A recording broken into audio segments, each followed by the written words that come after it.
ইরানের কাছে হেরে যাওয়াটা যেন কোনোভাবে হজম করতে পারছেন না ট্রাম্প। মেনে নিতে পারছেন না ইরানের পারমাণবিক সক্ষমতা অর্জনকেও, যেটাকে ধ্বংস করতে নিজেদের সামর্থ্যের সর্বোচ্চটা ব্যবহার করেছে যুক্তরাষ্ট্র। কিন্তু দেখা মিলেনি সাফল্যের, দমানো যায়নি খামেনিকেও। সব চেষ্টা ব্যর্থ হওয়ার পর এবার ভিন্ন পথে হাঁটার সিদ্ধান্ত নিয়েছেন ট্রাম্প। ইরানের পরমাণু সক্ষমতা শেষ করে দিতে হাজির হয়েছেন একগাদা লোভনীয় প্রস্তাব নিয়ে।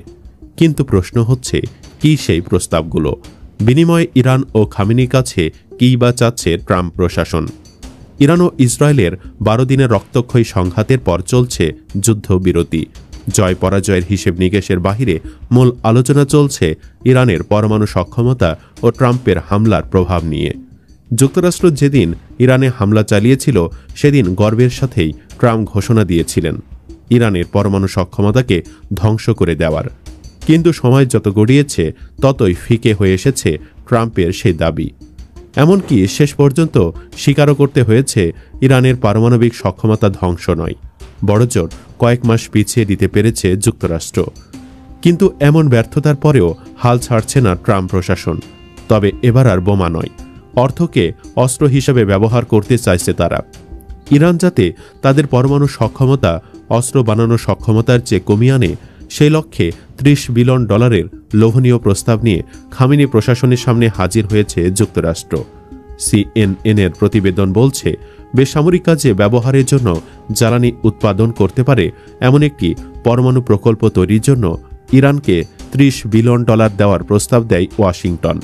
শুধু এটাই নয়, সে সাথে বিভিন্ন দেশে ইরানের আটকে থাকা $1 বিলিয়ন ছেড়ে দেওয়ার প্রস্তাবও দেওয়া হয়েছে দেশটিকে। তবে শর্ত একটি, এবং সেটা নিয়ে কোনো ধরনের কোনো দর কষাকষির সুযোগ দিতে রাজি নন ট্রাম্প। সেই শর্ত হল, ইরান আর কখনোই ইউরেনিয়াম সমৃদ্ধকরণ করতে পারবে না। যদিও ইরান বরাবরই বলে এসেছে তাদের কাছে ইউরেনিয়াম সমৃদ্ধকরণ খুবই গুরুত্বপূর্ণ। জানা গেছে বিভিন্ন দেশে ইরানের $6 বিলিয়ন বেশি অর্থ আটকে আছে। খামেনি যুক্তরাষ্ট্রের প্রস্তাবে রাজি হলেই সেই অর্থ ছেড়ে দেওয়ার উদ্যোগ নেবেন ট্রাম্প। একই সাথে ইরানকে মুক্তি দেওয়া হবে নিষেধাজ্ঞার বেড়াজাল থেকেও। এসব প্রস্তাব আর শর্ত যুক্তরাষ্ট্রের পক্ষ থেকে জানানো হলেও ইরান এখন পর্যন্ত মুখ খোলেনি।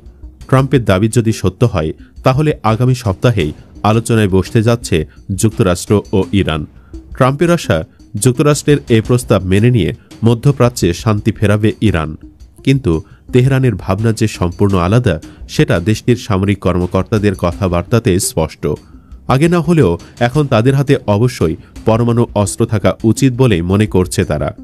সম্ভবত তারই অংশ হিসেবে এ সপ্তাহের শুরুতে জাতিসংঘের পরমাণু সংস্থা IAEA-এর সঙ্গে সহযোগিতা বন্ধের নীতিগত সিদ্ধান্ত নিয়েছে তেহরান, যেটাকে অনেকেই ইরানের গোপনে পরমাণু সমৃদ্ধকরণ চালিয়ে যাওয়ার ইঙ্গিত বলে ধরে নিয়েছেন।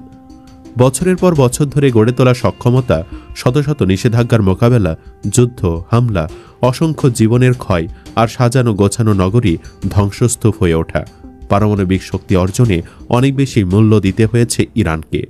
ট্রাম্পের $30 বিলিয়ন লোভ কিংবা নিষেধাজ্ঞা থেকে মুক্তির আশ্বাস কি খামেনির ইরানকে লক্ষ্যচ্যুত করতে পারবে? আগামী দিনে মধ্যপ্রাচ্যের ভাগ্য কি হতে যাচ্ছে, হয়তো এই প্রশ্নের উত্তরও ঠিক করে দিবে সেটা। ধন্যবাদ।